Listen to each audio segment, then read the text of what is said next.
back to Humanities. I am Purva, and in today's video we are going to revise our physical education term 2 syllabus in one shot. हम पूरा का पूरा term 2 का syllabus for physical education इस एक video में revise करेंगे। मैंने जैसे आपको पिछली वीडियो में पूरा सिलेबस, कैसे पढ़ाई करनी है, कैसे नोट्स बनाने हैं, कैसे आंसर लिखना है, एवरीथिंग जो एक्सप्लेन किया था वो आज मैं खुद हैंडमेड नोट्स यहाँ ले आई हूँ for you guys, for your revision, and ताकि आपके लिए बहुत ईजी हो जाए to cover your syllabus for physical education. Clear है? तो हर एक चैप्टर के मैंने नोट्स बनाए हैं and now we are going to revise everything. एक रीकैप होगा ये फॉर ऑल ऑफ यू। अगर आप शुरू से शुरुआत कर रहे हैं, you are starting from scratch, it is okay, आप ये वीडियो देख सकते हैं। आई वुड से 90% चीज़ें कवर हो जाएंगी, राइट? एंड अभी मैं आपको बताऊंगी कि आपको क्या करना है। If you have the physical education book अपने साथ रख लो यहाँ पे, एंड साथ साथ देखते जाओ मैं क्या करा रही हूँ। जब मैं कहूँ कि रेफर टू बुक, तो आपको बुक में रेफर करना पड़ेगा, राइट? क्लियर है? बुक साथ में रखनी है। जिनके पास बुक नहीं है, इट्स ओके, आप ये वीडियो देख सकते हैं, काफ़ी कुछ 90% कवर हो जाएगा। क्लियर है? This is also relevant for CUET and it is also a part 2 video for all the other sessions. Clear है? यानी कि जो अभी क्लास 12th आएगी, जो बाकी आगे क्लास 12 देखेगी, आप सबके लिए रेलेवेंट है क्योंकि इसमें हम काफ़ी सारे चैप्टर्स कवर करने वाले हैं। क्लियर है? चलिए, so let's quickly get started. Starting with yoga and lifestyle, this is the first chapter which is coming. अब योगा एंड लाइफस्टाइल में आपको कैसे चीज़ों को समझना है, सबसे पहला जो टॉपिक है वो है benefits of asanas for preventive diseases. जो हम आसन करते हैं योगा के, उनसे क्या बेनिफिट होता है, हमें क्या फ़ायदा होता है। क्लियर है? अच्छा जी, बहुत बेसिक है, इसमें रटने की कोई भी ज़रूरत नहीं है भाई। अगर हम योगा करेंगे तो क्या होगा, हमारी बोन्स, जॉइंट्स वो स्ट्रॉन्ग हो जाएंगी, है ना? क्लियर है? जब जैसे बड़े बूढ़ों को जोड़ों में दर्द होता है तो वो कहते हैं थोड़ी सी स्ट्रेचिंग करो, थोड़ी सी एक्सरसाइज करो। क्यों? ताकि बोन्स और जॉइंट्स स्ट्रॉन्ग हो जाए। क्लियर है? उसके बाद मसल्स भी स्ट्रॉन्ग होगी साथ साथ। हमारा सेकंड पॉइंट भी हो गया। फिर देखिए, जो ब्लड सर्कुलेशन है पूरी बॉडी में वो नॉर्मल हो जाएगा, वो काफ़ी ज़्यादा एफिशिएंटली काम करेगा, राइट? जब तक हमारी बॉडी हिलेगी नहीं, कुछ परफॉर्म नहीं करेगी, तो वो हेल्दी नहीं रहेगी। तो ब्लड सर्कुलेशन होगा अच्छे से। 3 पॉइंट हो गए। अब देखो बाकी सारे पॉइंट बहुत ईजी हैं। जो हमारे सारे सिस्टम्स हैं, कौन सा? Respiratory system, digestive system, nervous system, immune system, ये सारा बहुत फ़ायदा होगा, इसे बेनिफिट्स होंगे, ये सब कुछ स्ट्रेंथन होगा योगा के कारण। तो ये हमारे बेनिफिट्स हो गए, एज सिंपल एज दैट। बिल्कुल टेंशन नहीं लेनी। डन। आगे चलते हैं। आपको ये पूरी PDF मेरे टेलीग्राम चैनल पे मिल जाएगी, link is in the description box below, जाके ज्वाइन करिए। You can also follow me on Instagram, user name यहाँ पे है। जो हमारा योगा वाला चैप्टर है ये डिजीजेस के ऊपर बेस्ड है, यानी कि भैया अगर आपको ओबेसिटी है तो आपको कौन से आसन करने हैं, डायबिटीज़ जिसको है वो कौन से आसन करेगा, जिसको अस्थमा है वो कौन से आसन करेगा, और फिर हाइपरटेंशन। ये 4 डिजीजेस है जिसके आसन आपको पता होने चाहिए। क्लियर? अच्छा जी, ओबेसिटी पे आ जाओ, वज्र आसन करना है। अब बुक निकाल लो और साथ साथ पिक्चर देखते जाओ कि वज्र आसन कौन सा होता है। ठीक है? क्लियर है? उसके क्या बेनिफिट्स है, क्या कॉन्ट्राडिक्शंस है, इतने डेप्थ में जाने की ज़रूरत नहीं है, ज़्यादा नहीं आता एग्जाम में, बस एक बार रीडिंग कर लो अगर टाइम है तो। क्लियर है? उसके बाद पद हस्तासन, ये सबकी पिक्चर्स देखते जाओ बुक में, फॉलो अप करो। क्लियर है? त्रिकोण आसन और फिर अर्ध मत्स्येंद्र आसना। क्लियर है? चलिए, ये आपको याद करना है कि ओबेसिटी के अंदर कौन कौन से होंगे, ये चीज़ है इंपॉर्टेंट। क्लियर है? क्योंकि वहाँ पूछ लेते हैं कि भैया ओबेसिटी से जो गुजर रहा है वो कौन से आसन करेगा। क्लियर है? कौन से आसन उसके लिए बेनिफिशियल रहेंगे। क्लियर?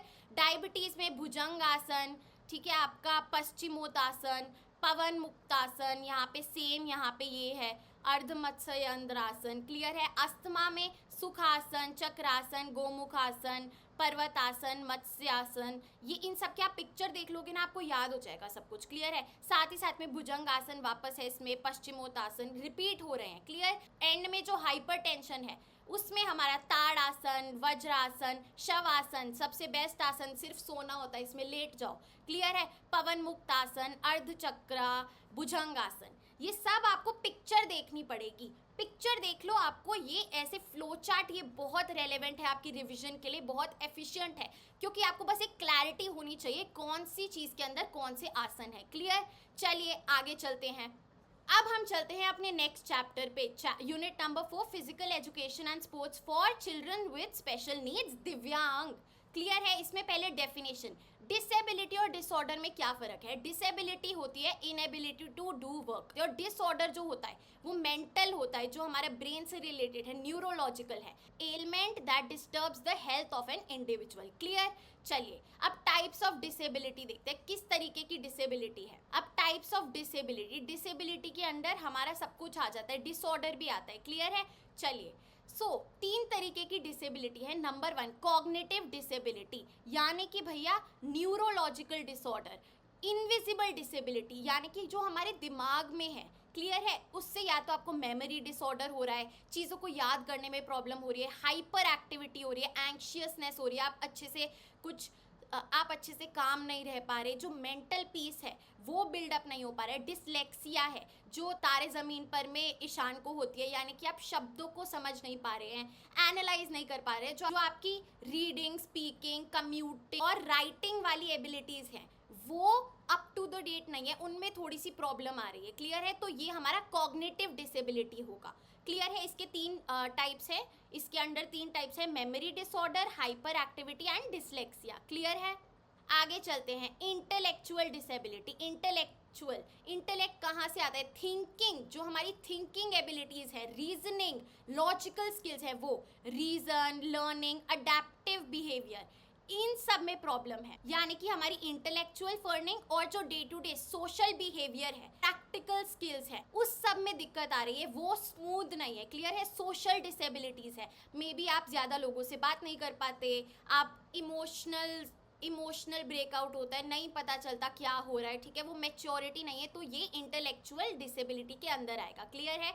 उसके बाद चलते हैं फिजिकल डिसेबिलिटी। फिजिकल यानी कि हमारी आउटर बॉडी जो हम देख सकते हैं, अपीयरेंस है, उसमें डिसेबिलिटी है। ये 2 तरीके की होती है, mobility impairment and sensory impairment. Mobility यानी कि मूवमेंट, यानी कि हम इस तकलीफ से मूव नहीं कर पा रहे हैं, यानी कि या तो कोई आर्म में डिसेबिलिटी है, लेग में है, ठीक है, किसी भी बॉडी पार्ट में है, अंग में है। क्लियर है? और सेंसरी इम्पेयरमेंट यानी कि हमारे सेंसेस में है, या हमारी साइट लॉस हो गई है, हम सुन नहीं सकते। राइट? क्लियर है? तो ये 2 टाइप्स की फिजिकल डिसेबिलिटी है। ये मैंने फ्लो चार्ट्स के थ्रू इसीलिए एक्सप्लेन किया है ताकि कोई कंफ्यूजन ना हो और आपका रिविजन चलता रहे। Again I am saying refer to the book for additional information, but इतना काफ़ी रहेगा, अपने वर्ड्स में लिख के आ सकते हैं। आगे चलते हैं, causes of disability. Very easy. Disability किन कारणों से आती है? जेनेटिक हो सकता है भैया, वॉर्स में जब बॉम्बार्डिंग होती है तो हो सकता है कोई एक्सप्लोजिव से आपका फिजिकल एलिमेंट हो गई है, पॉवर्टी, आपको अच्छे लेवल की हेल्थ केयर सर्विसेज नहीं मिली, एजुकेशन नहीं मिली, उस कारण से। मेडिसिन और वैक्सीन, हो सकता है कि एक्सपायर्ड सिरिंजेस लगा दी है या आपका वैक्सीनेशन नहीं हुआ है। क्लियर? उसके बाद मेंटल हेल्थ इश्यूज, आपको एंग्शियस फील हो रहा है, डिप्रेशन हो रहा है, तो ये सारे मेंटल हेल्थ इश्यूज हैं जो आगे जाके साइकाट्रिक डिसऑर्डर्स में बदल जाते हैं। उसके बाद एक्सीडेंट, कोई भी एक्सीडेंट हो सकता है, अनहोनी हो सकती है जिसके कारण हम डिसेबल हो जाएं। क्लियर? चलिए, टाइप्स ऑफ डिसऑर्डर। अब देखिए, डिसऑर्डर यानी कि हम मेंटल हेल्थ, जो हमारे ब्रेन से रिलेटेड डिसऑर्डर्स हैं उनकी बात कर रहे हैं। अब इसमें 1 2 3 4 5 टाइप्स के डिसऑर्डर हैं। सबसे पहला है ADHD, attention deficit hyper activity disorder. अच्छा, अब हम नाम पे फोकस करेंगे, नाम से ही हम समझेंगे ये क्या होता है। अटेंशन डेफिसिट हाइपर एक्टिविटी, यानी कि अटेंशन डेफिसिट यानी कि कमी, अटेंशन की कमी और हाइपर एक्टिविटी हो रही है, यानी कि एक इंसान कामली नहीं बैठ पा रहा है, पीसफुली नहीं रह पा रहा है, उसको बहुत ज़्यादा ही पैनिक की फील हो रहा है, वो एक जगह नहीं बैठ पा रहा है, अटेंशन कॉन्सेंट्रेशन नहीं दे पा रहा है एक टाइम पे। क्लियर है? बहुत ज़्यादा हाइपर एक्टिव है, हर जगह उछल रहा है, बहुत जल्दी डिस्ट्रैक्ट हो जाता है, बैठते वक्त भी पैर बाउंस करता रहता है। ये चीज़ें आती हैं attention deficit hyper activity disorder के अंडर। क्लियर है? चलिए, इसमें 2 पार्ट्स में डिवाइडेड होता है कि सिम्टम्स चाइल्ड में क्या है और एडल्ट में क्या है, वो आप बुक में पढ़ लीजिए। ये जो सब मैंने बताया वही है इसमें। क्लियर? उसके बाद SPD, सेंसरी प्रोसेसिंग डिसऑर्डर। अब सेंसरी प्रोसेसिंग से हम क्या समझ पा रहे हैं कि भैया जो हमारे सेंसेस इनटेक कर रहे हैं वो प्रोसेस नहीं हो पा रहा है हमारे ब्रेन में. The brain is having difficulty in receiving and responding to the sensory inputs. Clear है? अगर मैं कुछ देख रहा हूँ बट मुझे वो अंडरस्टैंड नहीं हो पा रहा है क्या लिखा हुआ है, इसको कहते हैं sensory processing disorder. It is like a neurological traffic jam. Clear? अब ये कौन से सेंसेस है? टच, साइट, टेस्ट या फिर मूवमेंट. अगर कोई किसी चीज़ को टच कर रहा है तो बहुत डर जाता है. ऐसी चीज़ें, एक हल्की सी बाहर आवाज़ आई किसी पत्ती की तो वो डर के छुप गया, पता नहीं क्या हो गया है. ऐसे अगर किसी ने उसको टच कर दिया तो डर जाता है, भाग जाता है. क्लियर है? छोटी छोटी चीज़ों को बहुत ज़्यादा ही रिएक्ट करना, ये हमारा सेंसरी प्रोसेसिंग डिसऑर्डर के अंडर आता है. उसके बाद autism spectrum disorder. Autism spectrum का क्या मतलब है? ये वो डिसऑर्डर है जो एक इंडिविजुअल की डेवलपमेंट को हिंडर करता है, एक ऑब्स्टिकल है डेवलपमेंट के लिए. कैसे भैया? ऑटिज्म स्पेक्ट्रम में क्या होता है कि सोशल डिसेबिलिटीज़ हैं, आप लोगों से मिल नहीं पा रहे हैं, कम्युनिकेशन डिफिकल्टीज़ हैं, आप खुद को एक्सप्रेस नहीं कर पा रहे हैं, और tendency to engage in repetitive behaviour, एक ही चीज़ बार बार करे जा रहे हैं. आई कॉन्टैक्ट अवॉइड करते हैं, सबसे अलग रहना चाहते हैं, बहुत ही कंफ्यूज्ड फील करते हैं. ये सारा हमारा ऑटिज्म स्पेक्ट्रम डिसऑर्डर के अंदर आता है. इसके बाद चलते हैं ओडीडी पे, ऑपोजिशनल डिफायंट डिसऑर्डर. ये आप बहुत अच्छे से समझ पाएंगे क्या होता है कि ऑपोजिशनल डिफायंट, आपको हर चीज़ को अपोज करना है. बहुत बच्चे होते हैं जो एकदम हल्ला करके रखते हैं, जो भी मम्मी बोले उसके ऑपोजिट जाएंगे, हर चीज़ को तोड़ फोड़ देंगे, हर जगह जाएंगे हल्ला मचा देंगे, कूदने लगेंगे, चिल्लाने लगेंगे, रोने लगेंगे. ठीक है, कोई कुछ भी कहे वो उल्टा ही करते हैं, बहुत डिफायंट हो जाते हैं. So this is oppositional defiant disorder. एक डिसरप्टिव बिहेवियर आ जाता है, लाइक अ रेबल, हर चीज़ में आर्ग्यू करना है, सिर्फ अपनी मनमानी, बहुत अनकोऑपरेटिव हो जाते हैं, क्रैंकी हो जाते हैं, मूडी, और उनको फ्रेंड्स बनाने में डिफिकल्टी होती है, लो सेल्फ एस्टीम होती है. Right? So this is oppositional defiant disorder. अब हम चलते हैं OCD पे, ऑब्सेसिव कंपल्सिव डिसऑर्डर. ये आप लोगों ने सुना भी होगा कि यार मेरे को तो बड़ा OCD है. इसका मतलब होता है कि आप एक साइकिल ऑफ ऑब्सेशंस या फिर कंपल्शंस में घुस गए हैं. यानी कि अगर आपको बार बार हाथ धोने की आदत है, साफ सुथरा रहने की आदत है, तो एक OCD है. आपको अपनी चीज़ों को ऑर्गेनाइज्ड तरीके से रखने की आदत है, बट एक बहुत ज़्यादा ऑब्सेसिव लेवल पे जाके कि अगर थोड़ा सा भी इधर उधर हुआ आपको प्रॉब्लम होने लगेगी. That is obsessive compulsive disorder. Next topic इसमें हमारा है डिसेबिलिटी एटिकेट्स. वेरी इंपॉर्टेंट, कोई भी शॉर्ट आंसर में ये आ सकता है कि अगर आप किसी पर्सन विद डिसेबिलिटी या दिव्यांग से मिलते हैं तो क्या एटिकेट्स हैं जो आप में होने चाहिए, आपको कैसे बिहेव करना चाहिए. हमेशा पर्सन विद डिसेबिलिटी बोलिए, नेवर डिसेबल्ड पर्सन या फिर ब्लाइंडेड पर्सन, ये सब नहीं बोलना है आपको. बहुत अच्छे से पर्सन विद डिसेबिलिटी बोलना है. क्लियर है? उल्टा अब तो इसको चिल्ड्रन विद स्पेशल नीड्स बोलते हैं, दिव्यांग बोलते हैं. राइट? आगे चलते हैं. It would be good if you shake hand. आप शेक हैंड कर सकते हैं when you meet the person. अब देखिए उनकी जो पर्सनल स्पेस है, कुछ भी उनकी व्हील चेयर है, आप उस पर लीन नहीं करेंगे. Right? That is not a good way. और आप उनके साथ हमेशा पेशेंस से डील करेंगे, केयरफुली सुनेंगे जो वो कहना चाहते हैं. राइट? उसके बाद don't pretend to understand if you don't understand what they say. Clear है? प्रिटेंड मत कीजिए. Okay? And always make sure कि अगर आप लीव कर रहे हैं and if the person is blind आप उनको इन्फॉर्म कर रहे हैं. Right? If the person is deaf आप उसको वेव करके जा रहे हैं. ठीक है? एक एटिकेट होता है. So these are some sets of etiquette. Clear है? आगे चलते हैं. Another important topic is strategies to make physical activities accessible. क्या कर सकते हैं हम कि उनके लिए फिजिकल एक्टिविटीज़ एक्सेसिबल हो पाए. सबसे पहली चीज़, उनका मेडिकल चेकअप कराइए कि उनको क्या प्रॉब्लम है. राइट? और उसके अकॉर्डिंग कौन सी फिजिकल एक्टिविटी रिक्वायर्ड है. उसके बाद उनके इंटरेस्ट्स पे बेस्ड होनी चाहिए वो एक्टिविटी. राइट? तो वो कर सके, उनमें वो एबिलिटी हो, इंटरेस्ट हो, इच्छा हो, उन्हें मज़ा आए वो करते हुए. उसके बाद equipment as per their need, उनके साइज़ का इक्विपमेंट होना चाहिए. ठीक है? उनके लिए एप्रोप्रिएट इक्विपमेंट होना चाहिए. उसके बाद a proper suitable environment should be provided जिसमें वो ये एक्टिविटी कर सके, कंफर्टेबल हो. आगे चलते हैं. इंस्ट्रक्शंस, वेरीड इंस्ट्रक्शंस प्रोवाइड करो डिफरेंट स्ट्रैटेजीज से कि अगर उन्हें सुनने में प्रॉब्लम हो रही है, समझ नहीं आ रहा है, तो पिक्टोरल आप उनको दिखाइए कि ऐसे ऐसे करना है, ये इंस्ट्रक्शंस है. राइट?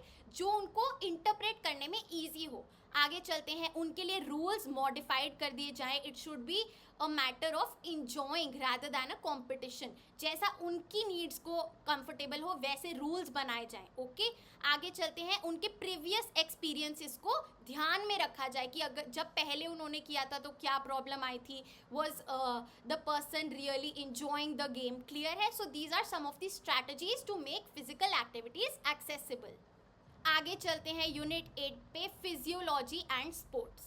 अब फिजियोलॉजी एंड स्पोर्ट्स भी काफ़ी, आई वुड से अगर आप पढ़ने बैठेंगे थोड़ा लेंदी लगेगा आपको, बट बहुत ईजी तरीके से किया जा सकता है. Physiological factors determining components of physical fitness, पहला टॉपिक.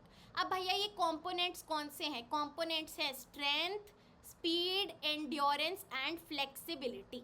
ये हमारे कॉम्पोनेंट्स हैं. और अब हम इनके फिजियोलॉजिकल फैक्टर्स देखेंगे. अब फिजियोलॉजिकल फैक्टर्स क्या होते हैं? जो एनाटमी है, ह्यूमन एनाटमी है, यानी कि जो हमारी बॉडी में चेंजेस आते हैं वो फिजिकल फैक्टर्स हैं. राइट, कि किसी की स्ट्रेंथ हमें कैसे पता चलेगी? उसकी साइज ऑफ मसल से. So the first physiological factor is size of the muscle. अगर मसल बिग होगी, लार्ज होगी तो ज़्यादा फोर्स प्रोड्यूस करेगी, उसमें ज़्यादा स्ट्रेंथ होगी. सो साइज ऑफ द मसल. आगे चलते हैं, बॉडी वेट. भैया एक इंसान ज़्यादा वेट करता है वो ऑब्वियसली ज़्यादा पावरफुल होगा than the person who is lower in weight. Strength की बात हो रही है. क्लियर है. या आप एक बार रीड कर सकते हैं बुक में. उसके बाद मसल कॉम्पोजिशन मैटर करता है भैया. दो तरीके के मसल कॉम्पोजिशन होते हैं, fast Twitch fibres and slow Twitch fibres. Fast Twitch fibres को वाइट फाइबर्स भी बोलते हैं और स्लो ट्विच फाइबर्स को रेड फाइबर्स बोलते हैं. भैया जिनके पास फास्ट ट्विच फाइबर्स होते हैं, यानी कि जो बहुत जल्दी जल्दी कॉन्ट्रैक्शन करते हैं, वो ज़्यादा स्ट्रेंथ गेन कर सकते हैं, वो ज़्यादा स्ट्रेंथ प्रोड्यूस करते हैं. क्लियर है. आगे चलते हैं, इंटेंसिटी ऑफ नर्व इम्पल्स. जितने नर्व इम्पल्सेस होंगे उतनी मोटर यूनिट्स हमारी कॉन्ट्रैक्ट होंगी और उतनी ही ज़्यादा हमारी स्ट्रेंथ प्रोड्यूस होगी. So these are the physiological factors determining strength. Clear है. 4 फैक्टर्स है. चलिए अब स्पीड पे चलते हैं भैया. नंबर 1, नर्वस मोबिलिटी, यानी कि हमारे मोबिलिटी, नर्वस सिस्टम की, हमारा ब्रेन कितनी जल्दी रिस्पॉन्ड कर रहा है to the contraction and relaxation of muscles. Clear है. तो ये हमारी मोबिलिटी ऑफ नर्वस सिस्टम पे स्पीड बहुत ज़्यादा डिपेंड करती है. उसके बाद सेकंड हमारा सेम है, muscle composition, fast Twitch, slow Twitch fibres. जिनके पास फास्ट ट्विच फाइबर्स होंगे वो ज़्यादा स्पीड से भाग सकते हैं. राइट. क्लियर है. आगे चलते हैं, एक्सप्लोजिव स्ट्रेंथ मैटर करती है. और फिर हमारा फ्लेक्सिबिलिटी. आप जितने ज़्यादा फ्लेक्सिबल होंगे उतनी ज़्यादा चांसेस है कि आप ज़्यादा तेज़ भागते हैं, आप ज़्यादा स्पीडली परफॉर्म करते हैं, क्योंकि जो आपकी बॉडी है, जो मसल्स हैं, वो बहुत ज़्यादा ही फ्लेक्सिबल हैं. राइट. तो ये हमारे फिजियोलॉजिकल फैक्टर्स है डिटरमाइनिंग स्पीड. आगे चलते हैं एंड्योरेंस पे. अब एंड्योरेंस का मतलब क्या होता है कि आप कितने लॉन्ग पीरियड तक एक चीज़ सस्टेन कर पा रहे हैं. ठीक है, कि अगर आप आधे घंटे तक भाग रहे हैं तो आपके पास वो एनर्जी है आधे घंटे तक भागने के लिए कंसिस्टेंटली. क्लियर है. अच्छा जी, अब इसमें सबसे पहला फिजियोलॉजिकल फैक्टर है एरोबिक कैपेसिटी, यानी कि आपके अंदर कितना ऑक्सीजन है. उसके 3 पार्ट्स हैं, intake, transport and Uptake. Clear है. अब इनटेक यानी कि आप कितना अमाउंट ऑफ ऑक्सीजन ले पा रहे हैं. ठीक है, जितना ऑक्सीजन लेंगे उतना आपकी बॉडी वो प्रोसेस कर पाएगी और आप उतनी ही ज़्यादा एनर्जी जनरेट कर पाएंगे. उसके बाद ट्रांसपोर्ट. भैया ये जो ऑक्सीजन लिया ये लंग्स में जाता है. अब लंग्स से ब्लड इसको अब्जॉर्ब करता है और ट्रांसपोर्ट करता है कहाँ पे? मसल्स में. तो ये जो पूरे सर्कुलेटरी सिस्टम की वर्किंग है ये यहाँ पे आ जाती है ट्रांसपोर्ट में. क्लियर है. उसके बाद अपटेक. अब भैया ये जो यूटिलाइजेशन हो रही है वो कैसी हो रही? अब ये जो ब्लड हमारा ऑक्सीजन लेके गया ये कितना यूटिलाइज हो रहा है, मसल्स उसको कितना यूज कर पा रही हैं, कितना अपटेक कर रही हैं. क्लियर है. उसके बाद एनर्जी रिजर्व्स भी इसी का सब पार्ट है. अब एनर्जी रिजर्व्स क्या है भैया? कि भैया ये इनटेक, ट्रांसपोर्ट, अपटेक को छोड़ के हमने सेविंग्स भी करी हुई है ऑक्सीजन की, कि भैया अगर हमें एडिशनल नीड पड़ गई मसल्स को ऑक्सीजन की तो आपके पास वो एनर्जी रिजर्व्स हैं. हमारे energy reserves muscle, glycogen and sugar level पे डिपेंड करते हैं. क्लियर है. उसके बाद अदर फैक्टर्स देखिए, लैक्टिक एसिड टॉलरेंस. उसके बाद मूवमेंट इकोनॉमी, कि भैया कोई रनर है, ठीक है, उसको 100 मीटर की रेस भागनी है तो वो भाग रहा है बट वो जो एनर्जी उसकी लग रही है वो कम लग रही है ये रेस करने में, और दूसरा रनर है वो ज़्यादा एनर्जी लगा रहा है सेम आउटपुट देने में. तो ये है हमारी इकोनॉमिकली मूवमेंट. राइट, कि हम कम एनर्जी स्पेंड करे और आउटपुट ज़्यादा दे। उसके बाद मसल कॉम्पोजिशन, अगेन हमारा fast Twitch and slow Twitch fibres. Clear है? आगे चलते हैं फ्लेक्सिबिलिटी पे। अब फ्लेक्सिबिलिटी के क्या फैक्टर्स है फिजियोलॉजिकल? मसल स्ट्रेंथ, भैया मसल में कितनी स्ट्रेंथ है। उसके बाद एज एंड जेंडर, भैया एज टेंडर एज में, यंग एज में ज़्यादा फ्लेक्सिबिलिटी होती है। फिर और gender wise females tend to be more flexible than man. Clear है? उसके बाद स्ट्रेचेबिलिटी ऑफ मसल्स, आपकी मसल्स कितनी स्ट्रेच हो सकती हैं, राइट? मसल्स का बहुत ज़्यादा स्ट्रेंथ और स्ट्रेचेबिलिटी मैटर करती है, राइट? क्योंकि मसल्स ही हैं जो एक्सपैंड होगी व्हेन यू स्ट्रेच। उसके बाद इन्वायरमेंट, यानी कि जो इंटरनल इन्वायरमेंट है, जो बॉडी का अंदर का इन्वायरमेंट है। अगर आप स्ट्रेचिंग करने से पहले 10 मिनट की हॉट बाथ लेंगे तो आपकी बॉडी ज़्यादा स्ट्रेच करेगी। वहीं आपको अगर बाहर ठंड में खड़ा कर दे तो आप बहुत ज़्यादा ही स्टिफ हो जाएंगे, फ्लेक्सिबिलिटी कम हो जाएगी। क्लियर? उसके बाद प्रीवियस इंजरी मैटर, अगर कोई कनेक्टिंग टिश्यूज़ या मसल्स में इंजरी है तो वो ऑब्वियसली रिस्ट्रिक्ट करेगी फ्लेक्सिबल होने को, राइट? So previous injury. अब हमने ये कर लिया है physiological factors determining components of physical fitness. कौन से components? Strength, speed, endurance, flexibility. ये मैंने चार्ट, फ्लो चार्ट क्यों बनाया? ताकि आप कंफ्यूज ना हो किसके अंदर क्या है। आप एक बार स्पीडी रिविजन कर लीजिएगा before even going to the exam hall. Clear है? अब हम चलते हैं effects of exercises on cardiovascular system. Very very important, बहुत इंपॉर्टेंट है, बहुत हाई प्रोबेबिलिटी है आएगा क्वेश्चन। सबसे पहले इसमें क्वेश्चन आया तो हम बताएंगे कार्डियोवास्कुलर सिस्टम का काम क्या होता है। कार्डियो यानी कि हार्ट। हार्ट का क्या काम होता है? पंप करता है, ब्लड पंप करता है, राइट? तो ऑक्सीजन को ब्लड के थ्रू मसल्स तक ले जाना, ठीक है, स्टेप नंबर 1। उसके बाद वो जो ब्लड है उसको लंग्स के पास वापस लाना टू बी रीऑक्सीजनेटेड, और फिर यही सेम प्रोसेस करना, राइट? और यही न्यूट्रिएंट्स एंड ब्लड को ट्रांसपोर्ट करना to the active tissues of the body. Clear है? चलिए अब भैया अगर आप कार्डियोवास्कुलर सिस्टम की एक्सरसाइज करते हैं, यानी कि आप कार्डियो करके आए हैं जिम से, राइट? ट्रेडमिल करी है आपने, साइकिलिंग करी है, राइट? तो क्या होगा? इमीडिएट इफेक्ट्स क्या होते हैं सबको पता है। हार्ट रेट बहुत ज़्यादा बढ़ने लगती है, आप हाफने लगते हैं, right? Increase in stroke volume, increase in cardiac output, increase in blood flow and increase in blood pressure.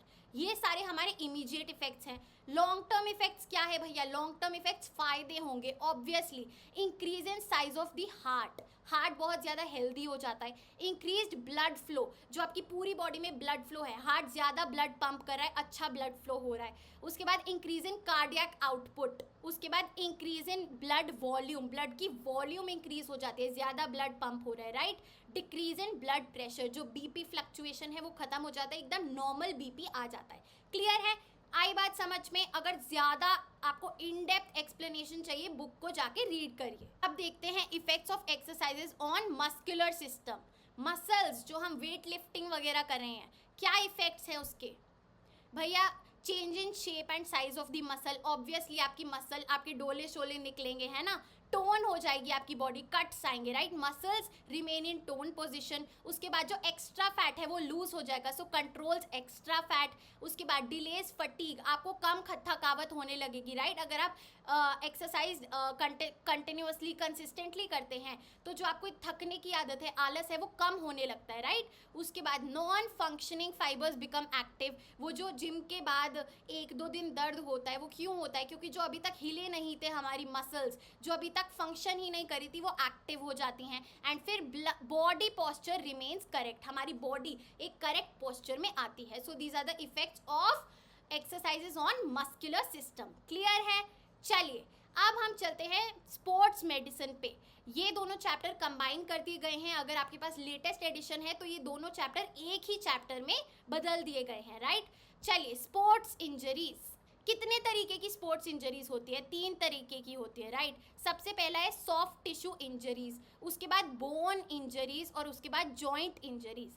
Soft tissue injuries जो हमारे सॉफ्ट टिश्यूज में होती हैं, जैसे कि कंट्यूशन। कंट्यूशन एक मसल इंजरी होती है, इससे जो हमारी मसल्स हैं उनकी ब्लड वेसल्स टूट जाती है, ब्रेक हो जाती है, उसके थ्रू ब्लीडिंग भी हो सकती है या स्वेलिंग भी आ सकती है। ये कब होता है? या तो आप किसी स्पोर्ट्स इक्विपमेंट में जाके आपका पैर लग गया है, जो स्पोर्ट्स पर्सन है, या आपका होता है ना कभी कभी बेड पे पैर लग गया, दरवाजे से टकरा गए तो दर्द होने लगता है। क्लियर है? और इसके थ्रू ही, कंट्यूशन के थ्रू ही बाद में एक ब्रूज बन जाता है, नील पड़ जाता है, राइट? ट्विस्टिंग और पुलिंग ऑफ द मसल से एक एकदम से ऐसा नहीं होता झटका आ गया है, वो स्ट्रेन होता है, ठीक है? फिर आगे चलते हैं स्प्रेन। स्प्रेन आता है टीयरिंग और ओवर स्ट्रेचिंग ऑफ लिगामेंट से, वहीं पे झटका लग गया है, कहाँ पे, ये जॉइंट्स पे होता है, या तो रिस्ट पे या एंकल पे, क्लियर है, इसको स्प्रेन बोलते हैं। बोलते हैं ना मेरे पैर में स्प्रेन आ गया है, मुड़ गया था पैर, ठीक है। आगे चलते हैं अब्रेशन पे। अब्रेशन होता है यार छिल जाना, अगर कहीं पे ऐसे हाथ स्लाइड हो गया है, फ्रिक्शन क्रिएट हुई है, घिसड़ गया है तो छिल जाता है, ठीक है, उसको अब्रेशन बोलते हैं। आगे चलते हैं ब्रूजेस पे। ब्रूज हमारा कॉन्ट्यूशन के थ्रू कॉज होता है कि जब आपको कहीं लग गई है, आप या तो स्पोर्ट्स इक्विपमेंट में जाके पैर लग गया है, बेड पे लग गया है, किसी भी चीज़ पे लग गया है, तो पहले तो जो मसल्स होती है, ब्लड वेसल्स, वो ब्रेक हो जाती है, ब्लीडिंग भी हो सकती है, बट वो सारा जमा होकर एक नील पड़ जाता है, वो हमारा होता है ब्रूज, क्लियर है। अच्छा जी, बोन इंजरीज में हमारे आते हैं फ्रैक्चर्स। अब फ्रैक्चर्स कितने टाइप के, सिंपल फ्रैक्चर कि भैया एक जगह से हड्डी टूट गई, क्लियर। उसके बाद कंपाउंड फ्रैक्चर में क्या हो रहा है, हड्डी के साथ साथ आपकी स्किन और मसल्स दोनों डैमेज हो रही है, स्किन कट गई और उसके थ्रू बोन हमें दिख रही है, ये होता है कंपाउंड फ्रैक्चर। आगे चलते हैं कॉम्प्लिकेटेड फ्रैक्चर। कॉम्प्लिकेटेड फ्रैक्चर में आपकी बोन के साथ साथ जो इंटरनल ऑर्गन्स है, जो टिश्यूज है, मसल्स है, वो सब भी डैमेज हुई हैं, ये बहुत ज़्यादा ही सीरियस वाला फ्रैक्चर होता है, क्लियर है। आगे चलते हैं green stick fracture. Green stick fracture होता है वो बच्चों में होता है, उनकी बोन्स इतनी सॉफ्ट होती हैं, इतनी सॉफ्ट होती है कि अगर थोड़ा सा भी अगर आप जैसे बच्चे को बहुत अर्ली स्टेज में खड़ा करने की कोशिश करोगे तो वो खुद बेंड हो जाएगा, राइट, तो वो होता है ग्रीन स्टिक फ्रैक्चर।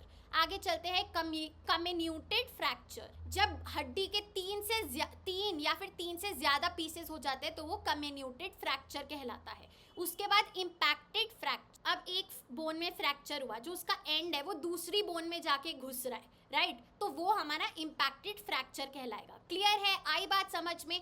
अब चलते हैं जॉइंट इंजरीज पे। जो जॉइंट्स होते हैं हमारा lower jaw joint, shoulder joint, hip joint, wrist joint, clear है।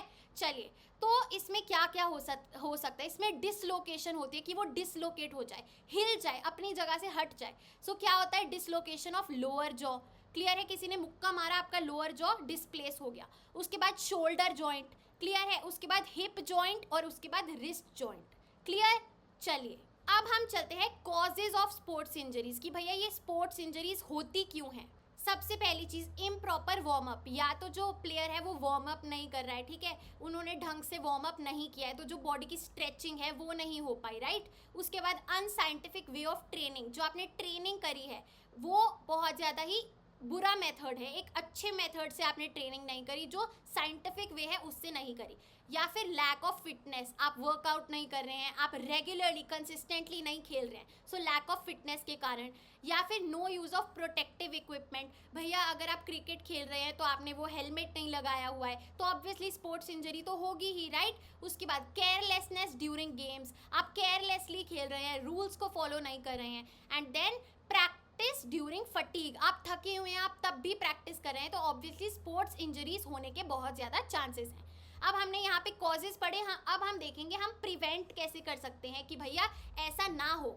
इसका ऑपोजिट करेंगे, प्रॉपर वार्म अप करेंगे, है ना, स्पोर्ट्स स्किल की नॉलेज रखेंगे कि कैसा खेला जाता है, साइंटिफिक वे से खेलेंगे, बैलेंस्ड डाइट लेंगे ताकि हम फिट रहें, यूज़ ऑफ प्रॉपर इक्विपमेंट करेंगे, रूल्स को ओबे करेंगे, केयरलेसनेस नहीं दिखाएंगे एंड ओवर ट्रेनिंग नहीं करेंगे जब हम थके हों तब भी, क्लियर।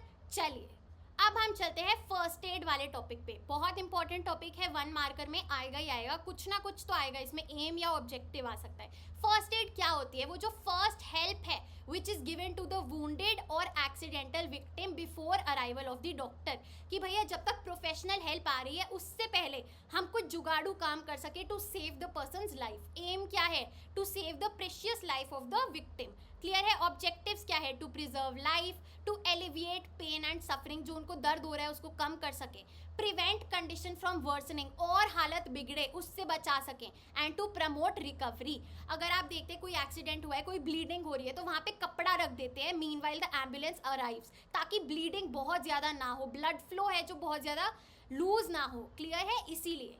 चलिए, अब मैनेजमेंट ऑफ इंजरीज जो टॉपिक है आप अपनी बुक से रेफर करेंगे।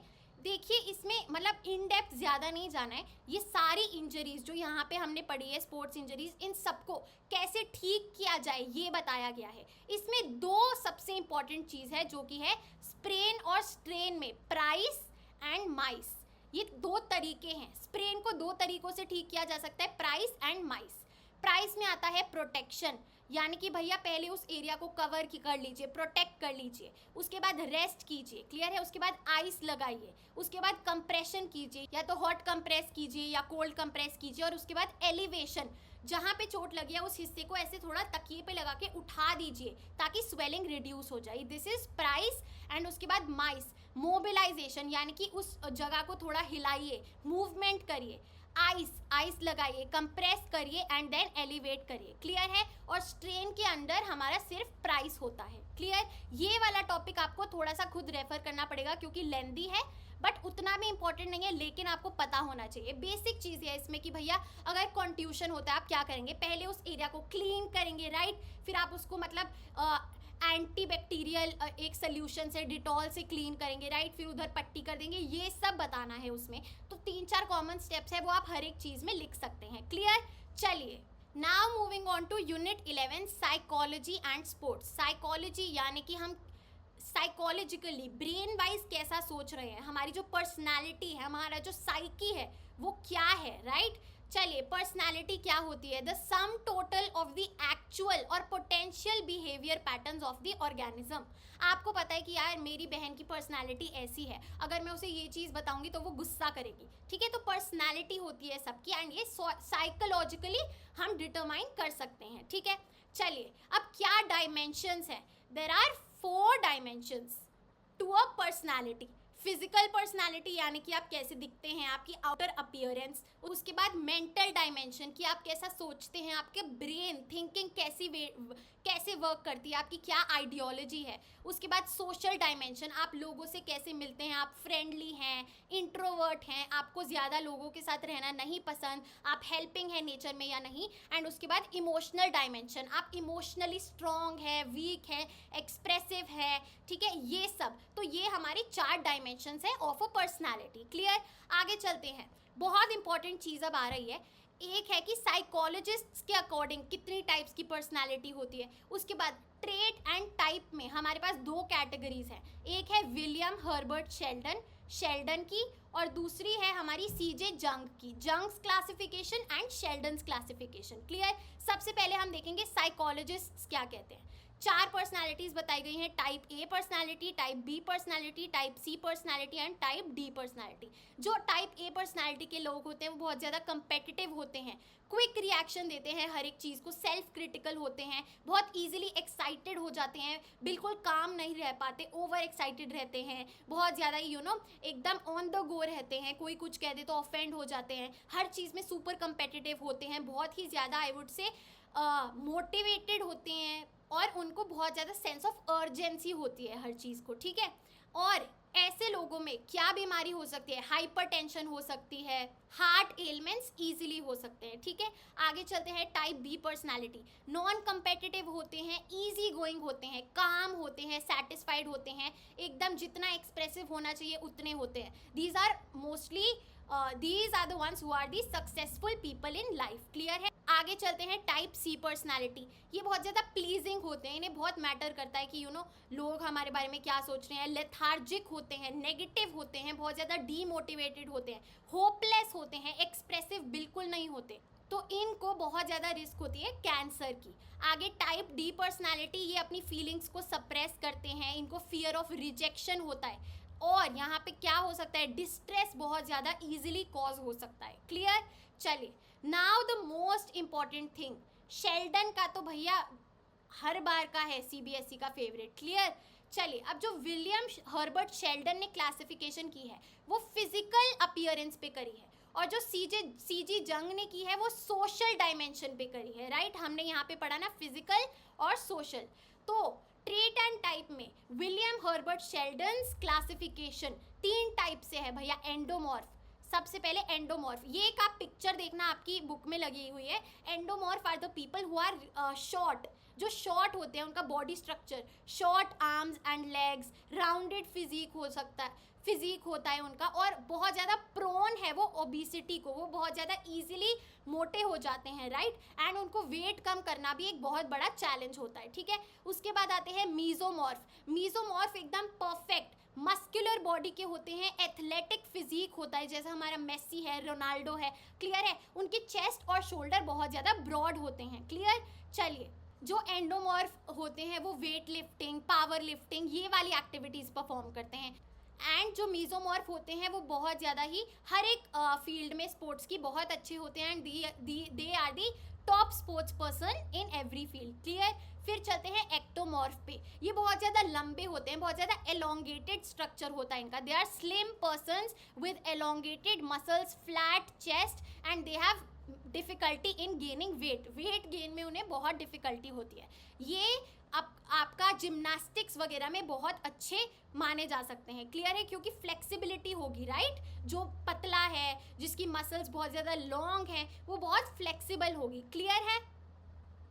चलिए, अब हम चलते हैं जंग की क्लासिफिकेशन पे। सोशल डायमेंशन पे किया है, यानी कि आप लोगों के साथ कैसे इंटरैक्ट कर रहे हैं उस बेसिस पे। इंट्रोवर्ट्स जो शाय होते हैं, कम बात करते हैं, क्लियर, सबको पता ही है। एक्सट्रोवर्ट्स जो बहुत ज़्यादा फ्रेंडली होते हैं, आउटगोइंग होते हैं, किसी से एक बार मिले और दोस्ती हो गई, कोई साइड में बैठा है उसका हाल चाल, फैमिली सब पता कर ली उन्होंने, क्लियर है। उसके बाद एम्बीवर्ट्स, मेजॉरिटी एम्बीवर्ट्स होते हैं कि उनमें ये दोनों के फीचर्स है, कोई वो एक स्ट्रिक्ट इंट्रोवर्ट या एक्सट्रोवर्ट नहीं है, वो मिक्स्ड हैं। They have both qualities, a mixture of both, clear.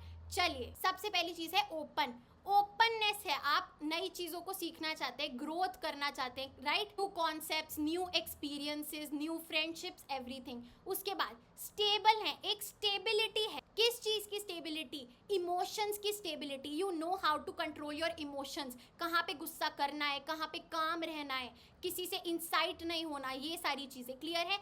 Agreeable, आप फ्रेंडली हैं, कोऑपरेटिव हैं, जो दूसरा इंसान बोल रहा है उसकी सुन रहे हैं, राय ले रहे हैं, फिर सोच रहे हैं, right. You are friendly and cooperative with others, and you value other people's opinions as well, clear. उसके बाद एक्स्ट्रावर्टेड है, यानी कि एक्सट्रोवर्ट है, सोशली आप सबसे बात कर रहे हैं, घुल मिल रहे हैं, राइट। बहुत ज़्यादा एनर्जेटिक है, टॉकेटिव है, मोटिवेटेड है। उसके बाद कंसाइंशियस, यानी कि आप तरीके से चलते हैं, एक ऑर्गेनाइज्ड मेथड में, सिस्टमैटिक तरीका है, ठीक है। हर चीज़ को मद्देनजर रखते हुए कंप्लीट होली आप सब कुछ प्लान करते हैं, क्लियर। चलिए, अब चलते हैं मोटिवेशन पे, जो नेक्स्ट टॉपिक है। मोटिवेशन का मतलब क्या होता है? द ड्राइव टू स्ट्राइव, कि आपको कुछ करने का एक ड्राइव है, you know, you are constantly motivated to do something, clear है, मन करता है। टाइप्स ऑफ मोटिवेशन, दो तरीके की मोटिवेशन है, बहुत ईजी। इंट्रिंसिक, यानी कि इंटरनल, अंदर से आ रही है, इंटरनल फैक्टर्स, आपका मन, आपका दिमाग, आपकी सोच। और फिर एक्सट्रिंसिक, एक्सटर्नल फैक्टर्स, कि आपको आज घर वालों से लेक्चर मिल गया, आपने संदीप महेश्वरी की वीडियो देख ली, आप में एक्सटर्नल मोटिवेशन आ गई, क्लियर। चलिए, टेक्निक्स ऑफ मोटिवेशन, यानी कि हम मोटिवेशन कैसे लाएं, ये सारे एक्सटर्नल वेज हैं, क्योंकि इंटरनल तो भैया हमारे अंदर ही होती है। चलिए, नंबर 1 गोल सेटिंग। ये सारा प्लेयर्स के रिस्पेक्ट में बताया गया है कि भैया अगर कोई प्लेयर एक गोल सेट करना है कि मेरे को आज इस मैच में ना 5 गोल मारने हैं, क्लियर, तो ये बहुत मोटिवेशन है, एक बहुत बड़ी, क्लियर। उसके बाद स्पेक्टेटर्स, यानी कि वहाँ पे बहुत सारे लोग स्टेडियम में पहुँचे हुए हैं, वो चीयर कर रहे हैं, तो बहुत ज़्यादा मोटिवेशन आ रही है सारे स्पोर्ट्स पर्सन्स को। फिर वर्बल कमेंट्स, सब चिल्ला रहे हैं, go go go, you can do it, obviously इंसान बहुत ज़्यादा मोटिवेट होगा। उसके बाद कैश प्राइजेस है, सर्टिफिकेट्स है, ट्रॉफीज़ है, यानी कि जो आपका एंड गोल है, जो प्राइज़ है, वो बहुत ज़्यादा बड़ा एक मोटिवेटिंग फैक्टर हो सकता है, जैसे स्टूडेंट ऑफ द ईयर की ट्रॉफी उस मूवी में, राइट। चलिए, उसके बाद मोटिवेशनल म्यूज़िक, जैसे मैंने बताया संदीप महेश्वरी की वीडियो, किसी और फेमस मोटिवेशनल, आपका कौन है ये, जय शेट्टी की वीडियो देख ली, आपने मोटिवेशन पाली, ठीक है, मोटिवेशनल म्यूजिक सुन लिया पढ़ाई करते वक्त, क्लियर है। So these are the techniques of motivation. आगे चलें, अब लास्ट टॉपिक है अग्रेशन इन स्पोर्ट्स, कि अग्रेशन क्या होता है। देखो, अग्रेशन का मतलब है एकदम गुस्से से, यू नो, अग्रेसिवली खेलना, एकदम हॉस्टाइल वे में, इंजूरियस वे में, या फिर डिस्ट्रक्टिव बिहेवियर जब फ्रस्ट्रेशन के कारण हो, इसको अग्रेशन बोलते हैं। अब टाइप्स ऑफ अग्रेशन बहुत इंपॉर्टेंट है, वेरी इंपॉर्टेंट। कितने तरीके के अग्रेशन है? 3 तरीके के अग्रेशन है। हॉस्टाइल अग्रेशन, इसमें क्या होता है? हॉस्टाइल अग्रेशन का मतलब है आप जान के किसी को आपका मोटिव है उसको मारना, उसको इंजरी कॉज करना, परेशान करना, ठीक है। जैसे चक दे इंडिया में वो बार बार जो दूसरी टीम होती है, पता नहीं कौन सी, ऑस्ट्रेलिया की होती है, कहाँ अफ्रीका की होती है, वो बार बार मारते हैं, जान जान के मारते हैं ताकि इंजरी कॉज हो, ताकि वो खेल ना पाए। तो ये हॉस्टाइल अग्रेशन है जहाँ पे मोटिव क्लियर है कि भैया हम इंजर करना चाहते हैं, इंजरी कॉज करना चाहते हैं। उसके बाद नंबर 2 पे इंस्ट्रूमेंटल अग्रेशन। इंस्ट्रूमेंटल अग्रेशन होता है भैया कि आप कोई भी बाउंड्री क्रॉस नहीं कर रहे, आप गेम्स के रूल के तहत अग्रेसिवली अपना गेम खेल रहे हो। मोटिव क्या है इसमें? गेम को जीतना, उस पर्सन को इंजरी कॉज नहीं करना। वो ऐसे जो अग्रेसिव स्पोर्ट्स होते हैं जैसे कि आपका रेसलिंग, ये सब, इसमें अग्रेशन आप जान के मारना नहीं चाह रहे हो, वो गेम का ही पार्ट है, right. Instrumental aggression is not accompanied by anger. इसमें आपका गुस्सा नहीं होता, क्लियर है, इसमें गुस्सा होता है, इसमें आपकी खुद की फ्रस्ट्रेशन होती है, राइट। फिर हमारा थर्ड नंबर पे है असर्टिव बिहेवियर।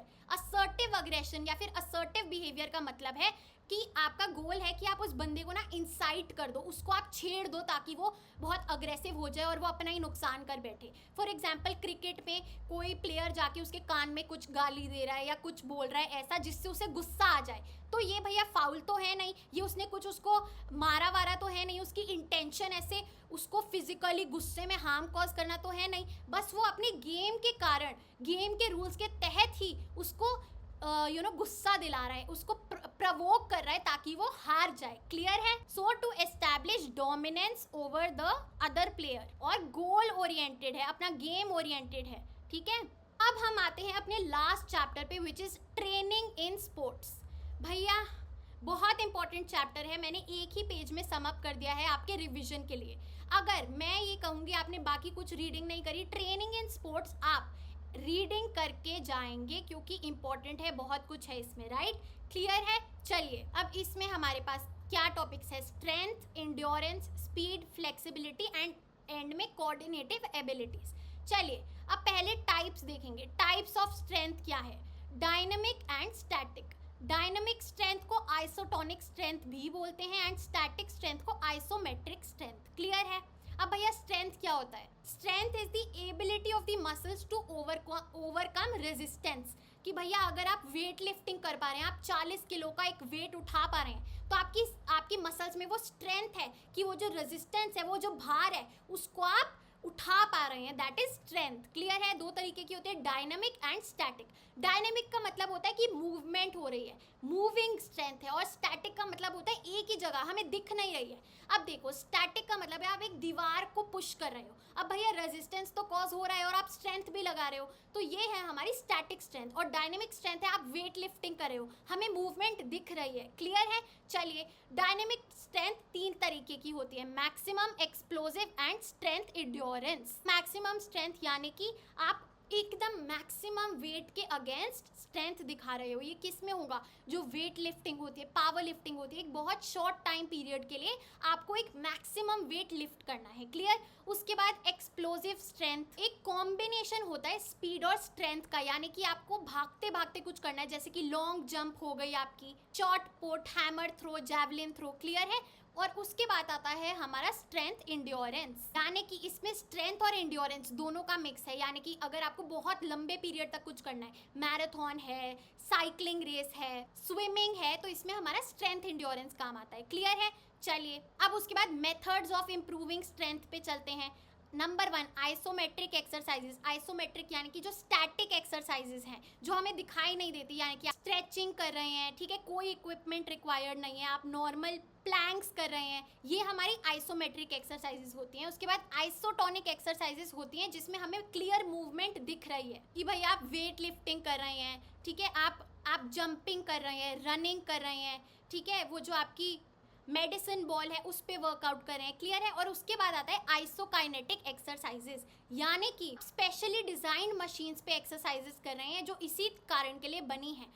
ये मोस्टली उन एथलीट्स के लिए यूज़ होता है जो स्विमिंग कर रहे हैं या रोइंग कर रहे हैं। क्लियर है। बहुत सेलेक्टेड स्पोर्ट्स में ये यूज़ किया जाता है। आगे चलते हैं एंड्योरेंस पे। भैया एंड्योरेंस के टाइप्स 2 तरीके से डिवाइडेड है, according to nature and according to duration.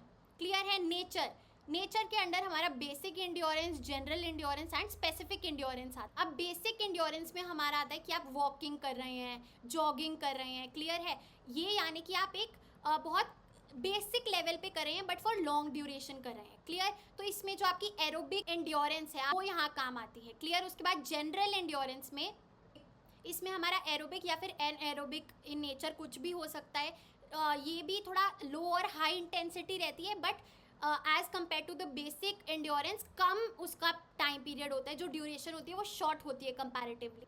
एक तो एंड्योरेंस क्या होती है, एबिलिटी टू रेजिस्ट फटीग, आप थकान को रेजिस्ट कर रहे हैं, रोक रहे हैं कि थकान ना आ पाए, आप कंसिस्टेंटली हार्ड वर्क करे जा रहे हैं, ठीक है। तो स्पेसिफिक, जब आप कोई स्पेसिफिक एक्टिविटी करते हैं उससे आए इंड्योरेंस, तो वो स्पेसिफिक इंड्योरेंस होती है। फॉर एग्जांपल रेसलिंग कर रहे हैं, बॉक्सिंग कर रहे हैं, क्लियर है। तो बेसिक में आपकी एरोबिक एक्टिविटीज, जनरल में aerobic and anaerobic, and specific में स्पेसिफिक एक्टिविटीज, क्लियर है। चलिए ड्यूरेशन में स्पीड एंड्योरेंस, यानी कि बहुत स्पीड में कुछ करना है, 400 मीटर की स्प्रिंट है, फिर शॉर्ट टर्म, फिर मिडल टर्म एंड्योरेंस और फिर long term endurance depending on the duration of the activity, clear है। चलिए मेथड्स ऑफ इंप्रूविंग एंड्योरेंस क्या है, 3 तरीके के मेथड्स हैं। पहला है कंटिन्यूअस ट्रेनिंग मेथड, कि भैया आप एक बहुत लॉन्ग टाइम पीरियड के लिए हर दिन ये चीज़ कर रहे हैं, कि फॉर एग्जाम्पल आप वॉक पे जाते हैं, कंट्री क्रॉस रेस हो गई, आप रेगुलरली एक चीज़ करें एक लो इंटेंसिटी पे बट उसको लॉन्ग ड्यूरेशन के लिए करें, क्लियर है। इंटरवल ट्रेनिंग मेथड, इसको टेरेस ट्रेनिंग भी बोला जाता है। इसको जब आप कोई वर्कआउट कर लेते हैं उसके बाद थोड़ा सा ब्रेक दिया जाता है, इंटरवल दिया जाता है, ताकि जो रिकवरी है हार्ट की वो हो पाए, क्लियर है। चलिए आगे चलते हैं, fartlek training method, very important. Fartlek training method दोनों कंटिन्यूअस और इंटरवल ट्रेनिंग को मिला के बनाया जाता है, क्लियर है, एथलीट के अकॉर्डिंग, बट इसमें दोनों का कंटिन्यूअस के साथ साथ इंटरवल ट्रेनिंग की जाती है। इसमें कोई आपकी स्पीड, लेंथ, ये सब प्री प्लान नहीं होता। अगर आप जहाँ जा रहे हैं उसके अकॉर्डिंग आप अपनी स्पीड चेंज कर सकते हैं। हिल एरिया आ रहा है, लैंड आ रहा है, आपको कोई डिफिकल्टी हो रही है, उसके थ्रू, क्लियर है। इसमें दोनों का मेल होता है, कंटिन्यूअस एंड इंटरवल, क्लियर। चलिए आगे चलते हैं, स्पीड। 5 टाइप्स की स्पीड होती हैं भैया। रिएक्शन एबिलिटी, यानी कि आपने कोई सिग्नल देखा और आप उस पर कितनी क्विकली रिएक्ट कर रहे हैं, ये आपका आएगा। इसमें 2 टाइप्स है, सिंपल एंड कॉम्प्लेक्स। अच्छा, अब सिंपल क्या होता है कि एक एंटिसिपेटेड आपके पास सिग्नल है जो आपको पता है होना ही है। फॉर एग्जाम्पल कोई रेसर है, उसको पता है कि हाँ जब गन शूट होगी मुझे भागना है, तो ये सिंपल रिएक्शन एबिलिटी है। और कॉम्प्लेक्स रिएक्शन एबिलिटी है जब एक अनएक्सपेक्टेड सिनेरियो आ जाए, जब किसी क्रिकेटर को बॉल मिलती है तो उसे ये नहीं पता बाउंसर आएगी, कौन सी बॉल आएगी, तो वो उस तरीके से बॉल जैसे आ रही है उस तरीके से रिएक्ट करता है, तो ये सिंपल और कॉम्प्लेक्स होता है, क्लियर। एक्सेलरेशन एबिलिटी, कि भैया आप अभी एकदम स्टॉप्ड हैं, क्लियर, एकदम आप खड़े हुए हैं, स्टैटिक हैं, और फिर आपको एकदम से स्पीड में जाना है, कितनी जल्दी आप एक्सेलरेट करते हैं, ये स्प्रिंटर्स, स्विमर्स, इन सब में बहुत हाई पाई जाती है, क्लियर है। उसके बाद मूवमेंट स्पीड, इट मीन्स कि आप एक मूवमेंट कितनी स्पीड में कर पा रहे हैं, एक पर्टिकुलर मूवमेंट, आपको मुक्का मारना है, आप कितनी स्पीड में मार पा रहे हैं, तो ये बॉक्सिंग, रेसलिंग, इस सब में यूज़ की जाती है। उसके बाद आता है हमारा लोकोमोटर एबिलिटी, यानी कि आप स्पीड कितनी देर तक बनाए रख रहे हैं, to maintain maximum speed for a maximum duration, clear. आगे चलते हैं, स्पीड एंड्योरेंस, कि भैया आप थक चुके हैं, बहुत आपने एंड्योरेंस कर ली, you are under fatigue, and तब आप कितनी हाई स्पीड कर पा रहे हैं। Ability to perform high speeds under fatigue, under conditions of fatigue, clear है। चलिए अब हमारा जो स्पीड है उसके क्या है मेथड्स ऑफ इम्प्रूविंग, कि भैया आप एक्सेलरेशन रन्स करें, आप पेस रन्स करें, ठीक है। एक्सेलरेशन रन्स यानी कि आप स्प्रिंट लगा रहे हैं, एकदम से भाग रहे हैं, और पेस रन्स यानी कि आप एक फिक्स्ड पेस पे स्लोली लॉन्ग डिस्टेंस के लिए चल रहे हैं, क्लियर। आगे चलते हैं फ्लेक्सिबिलिटी पे। फ्लेक्सिबिलिटी 2 टाइप्स की है, passive flexibility and active flexibility. Passive flexibility is the ability to do movement with a greater distance with the help of a external partner. आप एक external partner के थ्रू, external support के through flexibility कर रहे हैं, stretching कर रहे हैं, क्लियर है, एक external help है आपके पास, ठीक है। पैसिव फ्लेक्सिबिलिटी सबसे इंपॉर्टेंट होती है, वो फाउंडेशन होता है, और उसी के थ्रू हम एक्टिव फ्लेक्सिबिलिटी पे जा सकते हैं। एक्टिव फ्लेक्सिबिलिटी क्या है, it is the ability to do movements for longer duration without any help, without any external help, खुद से आप कर रहे हैं। इसमें एक्टिव के अंडर स्टैटिक है, डायनेमिक है। स्टैटिक है यानी कि जब आप एकदम एक जगह खड़े होके या फिर एकदम स्टेशनरी पोजीशन में वो कुछ भी कर रहे हैं आप, you are sitting, you are lying down, you are standing, clear है, और तब आप कर रहे हैं। और डायनेमिक होता है जब आप मूवमेंट के साथ साथ स्ट्रेचिंग कर रहे हैं, फॉर एग्जाम्पल आप जंपिंग जैक्स कर रहे हैं, क्लियर। चलिए अब फ्लेक्सिबिलिटी के क्या तरीके हैं इंप्रूव करने के, 4 तरीके हैं। बॉलिस्टिक मेथड, इसमें एक स्विंग के साथ साथ this movement is performed with a swing in a rhythmic way, एक स्विंग के साथ साथ आपका हर बॉडी अंग स्ट्रेच हो जाता है, क्लियर है।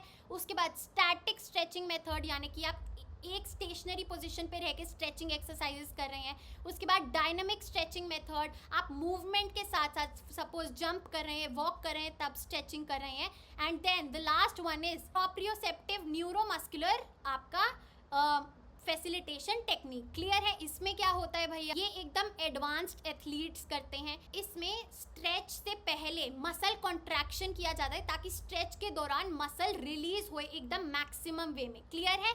चलिए अब हम चलते हैं अपने लास्ट टॉपिक पे, which is coordinative abilities. Coordinative abilities को पहले एजिलिटी बोला जाता था, बट फिर उसका नाम रिप्लेस करके कोऑर्डिनेटिव एबिलिटीज कर दिया, क्योंकि ये बहुत ज़्यादा वेग टर्म था, हम समझ नहीं पाते थे कि इसके अंदर क्या क्या आता है। अब भैया कोऑर्डिनेटिव एबिलिटीज का मतलब क्या है? These are those abilities of an individual which enable to do various related activities properly as well as efficiently। यानी कि देखो कोऑर्डिनेशन हो रही है आपकी पूरी बॉडी में, आप जो भी मूवमेंट कर रहे हो वो कोऑर्डिनेटेड है, राइट। अगर कोई बैटिंग कर रहा है तो एक पैर आगे है, एक पैर पीछे है, हाथ आगे है, ये कोऑर्डिनेटिव एबिलिटीज है। इसमें हमारी बॉडी का एक्यूरेसी, रिदम, फ्लो, कंसिस्टेंसी, ये सब कुछ मैटर करता है, क्लियर है। These are the factors. चलिए types of coordinative abilities. Orientation ability, जो आपकी बॉडी की पोजीशन है वो कैसे ओरिएंटेड है उस एक्शन को लेके, अगर बॉलिंग कर रहे हो तो, बैटिंग कर रहे हो तो, क्लियर है। जो ओरिएंटेशन है, जो पोजीशन ऑफ द बॉडी है वो, क्लियर। आगे चलते हैं कपलिंग एबिलिटी, यानी कि आप दो मूवमेंट साथ में कोऑर्डिनेट करके कैसे करते हैं। जिम्नास्टिक्स में, राइट, हम एक से ज्यादा पार्ट्स को, दोनों पैर के साथ साथ, हाथ के साथ साथ पूरी बॉडी को हम एक तरीके से परफॉर्म करवा रहे हैं या अलग अलग चीजें कर रहे हैं, तो वो हमारी कपलिंग एबिलिटी होती है। उसके बाद रिएक्शन एबिलिटी, जो 2 तरीके में डिवाइडेड है, simple reaction and complex reaction. ये सेम है कि आपको कोई सिग्नल मिलता है, आप उस पर कितनी क्विकली रिएक्ट कर रहे हैं। सिंपल रिएक्शन एक anticipated known signal and complex reaction एक अनएक्सपेक्टेड सिग्नल, क्लियर है। उसके बाद balance ability, to maintain the balance of the body during movements. Different movements हो रही है बट आप बैलेंस कर पा रहे हैं। अगर आप इम्बैलेंस हो गए तो quickly to gain the balance of the body again, clear. Rhythm ability, आप एक रिदम से उस अपनी बॉडी को मूव करें। जिम्नास्टिक्स में आप देखते हो जब वो ऐसे घूमते हैं तो एकदम से यहाँ जाके स्लो हो जाते हैं, एक रिदम है, राइट। चलिए उसके बाद अडेप्टेशन एबिलिटी, यानी कि आप सिचुएशन के साथ साथ अडेप्ट कर रहे हो, क्लियर। अगर कोई रनर है, उसके बीच में एक हर्डल आ जाता है तो वो जंप करेगा, तो वो अडेप्ट कर रहा है सिचुएशन को देख के, क्लियर है। चलिए उसके बाद डिफरेंशिएशन एबिलिटी, आप एक हाई डिग्री ऑफ एक्यूरेसी को अचीव कर रहे हो, आप डिफरेंट पार्ट्स ऑफ बॉडी को इकोनॉमिकली मूव कर रहे हो, this is your differentiation ability, clear है। चलिए so guys we have covered our term two physical education syllabus. पूरा 11 पेजेस का PDF है, मैं टेलीग्राम चैनल पे शेयर कर दूंगी। एंड प्लीज़ अगर आपको अच्छी लगी है ये वीडियो, आपको चीज़ें समझ आई हैं, तो सबसे पहले चैनल को सब्सक्राइब करिए और उसके बाद अपने सारे फ्रेंड्स को ये वीडियो शेयर कर दीजिए। So that is it for today's video. I hope you liked it, and if you did please like, share and subscribe to the channel. You are at Humanities. Happy learning. I will see you in the next video.